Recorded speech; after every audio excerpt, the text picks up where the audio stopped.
महबूबा जी की मैं बात करना कि इन्होंने तो बीजेपी को लाया, इन्होंने बीजेपी को लाया। आज जो जम्मू कश्मीर के हालात बने हैं ये महबूबा जी की वजह से बने हैं। आज बेड़ा गर्क करने वाला कोई है तो वो महबूबा जी हैं।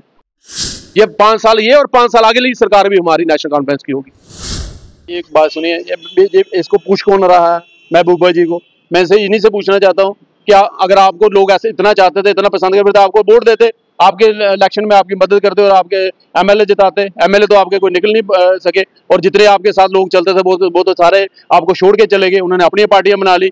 महबूबा जी की मैं बात करना कि इन्होंने तो बीजेपी को लाया। किन्होंने लाया आप मुझे बताइए, आप तो बेहतर जानते हैं। इन्होंने बीजेपी को लाया। आज जो जम्मू कश्मीर के हालात बने हैं ये महबूबा जी की वजह से बने हैं, इनकी सरकार की वजह से, जो इन्होंने समर्थन दिया था। तो आज वो जैसे घुसे उन्होंने अंदर सारा देखा और फिर जम्मू कश्मीर का ये हाल हुआ। आज बेड़ा गर्क करने वाला कोई है तो वो महबूबा जी हैं, और इन्हीं की वजह से जम्मू कश्मीर का बेड़ा गर्क हुआ है। तो आज ये नेशनल कॉन्फ्रेंस को ब्लेम लगाते हैं। पहले अपना अंदर तो जाएंगे कि इन्होंने जम्मू कश्मीर के लिए किया क्या है, कि मुझे बताइए ना, उन्होंने क्या जम्मू कश्मीर के डेवलपमेंट के लिए क्या किया महबूबा जी ने जब इनके साथ सरकार की? यही उधर उनके साथ राजनाथ जी के साथ बैठ के बोलती थी ना उनको कि ये ट्रॉफी लेने आए थे, मुझे बताओ ना। तो आज कैसे ये सवाल कर सकती है? ये महबूबा जी के पास अब कुछ रहा नहीं, लड़की इनकी हार गई, इनके पास कुछ है नहीं, तो अब यही कभी किसी के ब्लेम लगाते हैं, कभी किसी के ब्लेम लगाते हैं। तो ये इनकी बातों पर कोई ज़्यादा जम्मू कश्मीर के लोग सीरियस नहीं लेते। जी देखो, किसी के घर से जो कोई जाता है ना, चाहे कोई हो, मैं नहीं कहता कि कोई अच्छा है बुरा है, वो वही जानता है।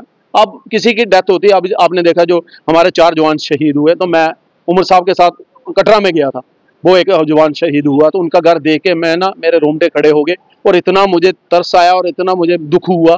एक छोटा सा मकान था, टीन डाली हुई थी, और उसका बाप वहाँ दिहाड़ी लगा के गुजारा करता है। छोटी सी बच्ची रहेगी, जिसके घर से कोई जाता है ना उसी को फर्क पड़ता है। और वो उसकी माँ को पूछिए, उसके बाप को पूछिए, और उसके भाई को पूछिए, उसकी बीवी को पूछिए, बच्चों को, कि कैसे कोई जाता है। और कोई माँ बाप और कोई घर वाला नहीं बोलेगा कि हमारा बच्चा खराब हो जाए।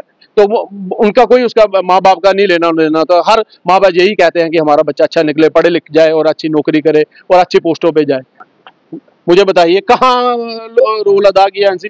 नेशनल कॉन्फ्रेंस ने 370 के अगर नेशनल कॉन्फ्रेंस का ने तोड़ने की कोशिश की होती तो फिर कोर्ट में क्यों जाती नेशनल कॉन्फ्रेंस? मुझे बताइए ना, फिर लोगों के बीच में क्यों जाती? हाई कोर्ट में क्यों गई नेशनल कॉन्फ्रेंस? अगर हमने कुछ बोला तो ये जो आप सुन रहे हैं ना बयान, किताबें लिखते रहते हैं लोग, और उन्होंने, मैं आज ही उनका बयान देख रहा था, उन्होंने बोला कि मेरा कोई लेना देना नहीं है, मैंने ये बोला ही नहीं है। मैंने तो सिर्फ ये बोला है कि फारूक साहब ने बोला था, इन्होंने हमें कॉन्फिडेंस नहीं लिया, और क्या उन्होंने ये बोला है कि किताब श्रीनगर आ गई है, जिसको कोई डाउट है तो वो जाके किताब पढ़े। मैंने तो ऐसी बात नहीं कही। तो इसमें चेहरे वाली कौन सी बात? नेशनल कॉन्फ्रेंस सेकुलर पार्टी है और जम्मू कश्मीर के लिए, अवाम के लिए, जम्मू कश्मीर के लोगों के लिए लड़ रही है और आगे भी लड़ते रही। और हम अपना जो हमारा हक है जम्मू कश्मीर का वो लेके रहेंगे, क्योंकि इससे जम्मू कश्मीर के लोगों को कोई फायदा नहीं हो। जो लोग काफी जब मिठाई बांटते थे, लड्डू बांटते थे, आप वही पछता रहे हैं कि हमने बीजेपी का उस टाइम साथ क्यों दिया और पीडीपी का क्यों साथ दिया। देखो जी, काम हो रहे हैं, आप पता नहीं आपको कहां से खबरें मिलती हैं, लेकिन मैं जहां तक जाता हूं, हम भी तो लोगों के बीच में रहते हैं, हम भी मंत्रियों के पास जाते हैं, लोगों के कोई नाराज नहीं है। मुझे बताइए ना कौन सा नाराज है?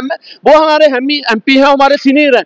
और नेशनल कॉन्फ्रेंस एक ऐसी पार्टी है जिसमें आदमी बोल सकता है। आप देखो बीजेपी में या कांग्रेस में या किसी और पार्टी में अगर बोलेगा वो बाहर निकाल देते हैं, लेकिन नेशनल कॉन्फ्रेंस एक ऐसी पार्टी है जिसमें अपनी बात बोल सकता है। मैं बोल सकता हूँ, जो हमारे छोटा वर्कर अपनी बात रख सकता है, तो वो बात रख रहे हैं, कोई ऐसी बात नहीं। वो हमारे सीनियर लीडर हैं, वो फारूक साहब के टच में है, उमर साहब के टच में है, हमारे जो सीनियर लीडर हैं वहां उनके टच में कोई ऐसी बात नहीं। आपने पीछे देखा, वो डिप्टी सीएम हमारे जो भाई हैं सुरेंद्र चौधरी, वो उनके घर गए थे। नासिर साहब जो वो उनके एडवाइजर हैं जो उमर साहब के, वो उधर उनके घर गए, तो वो तो उनके मुलाकात होती है। अगर कोई बोलता है अपनी बात रखता है, उसको हक है, वो एमपी है, वो लोगों की बात रख सकता है। तो ऐसी कोई बात नहीं है। कोई ऐसी, ये मीडिया की खबरें हैं और ये बीजेपी की खबरें हैं। मैं आपको अंदर की बात बताता हूँ। आपने देखा जब हमारे एमपी थे मियां अल्ताफ साहब, उनके बारे में भी ये खबर चलाई थी, हमारा ये छोड़ रहे हैं जी, आप ये छोड़ गए, बीजेपी ज्वाइन हो गए, वहां हो गया, ये हो गया। क्या हुआ? कुछ नहीं हुआ।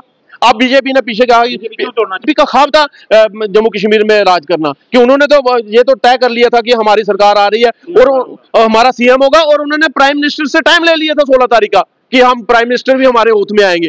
तो उसी वजह से उन्होंने, अब उनको दुख हो रहा है, हमें मिल नहीं रहा। और आपने बोला, आपको पता कि पीछे ने शोषा छोड़ा है कि भाई इनके पास है कुछ नहीं है, ये काम नहीं करा पा रहे, इनके पास पावर नहीं है। अब जब पावरें शुरू होगी, काम करना शुरू हो गया, और फिर उन्होंने बोला कि देखो जी, इन्होंने जो वादे किए थे अपने मैनिफेस्टो में वो पूरे नहीं हो रहे। अब जब हमने वादे पूरे शुरू कर दिए, मैनिफेस्टो में 3 4 5 हमारे वादे पूरे हो रहे हैं, तो वो करिए अब ये घबरा गए हैं, अब खुला गए हैं कि क्या हो रहा है। ये तो उमर साहब तो बड़े अच्छे तरीके से सरकार चला रहे हैं, अब इन्होंने नया शोषा ये छोड़ दिया। ये बिल्कुल शोषा है, बेबुनियाद है, ऐसी कोई बात नहीं है। राहुल जी हमारे सीनियर लीडर है और हमारे MP है, कोई ऐसी बात नहीं कर रहा। और उनका बयान ही है कि उन्होंने अपने पीछे बयान दिया था कि भाई जो नेशनल कॉन्फ्रेंस को तोड़ने की कोशिश करेगा मैं उसको तोड़ूंगा।